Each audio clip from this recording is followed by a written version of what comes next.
Сооротуучу Кудай. 27-сентябрь.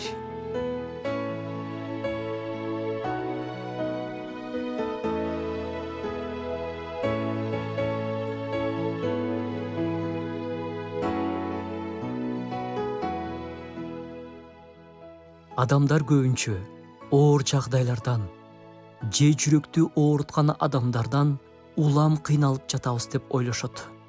Бирок көпчүлүк учурда биздин ойлорубуз себеп болуп калат. Ооба, так биздин ойлорубуз, жашоого болгон көз карашыбыз. Ыйык жазуу адамдын акылы жөнүндө, кулк мүнөзү жөнүндө көп айтат жана акылыбызды жаңылоого чакырат. Ыйык жазууда денелик акыл, рухий акыл, караңгыланган акыл, бузулган акыл жөнүндө айтылат. Биздин акылыбыз, ой жүгүртүүбүз жашообузда белгилүү бир убакыт аралыгында калыптанат жана жашоодо бизге жардам берет же тоскоолдук кылат. Ыйык жазуу бизди акылыбызды жаңылоого чакырат.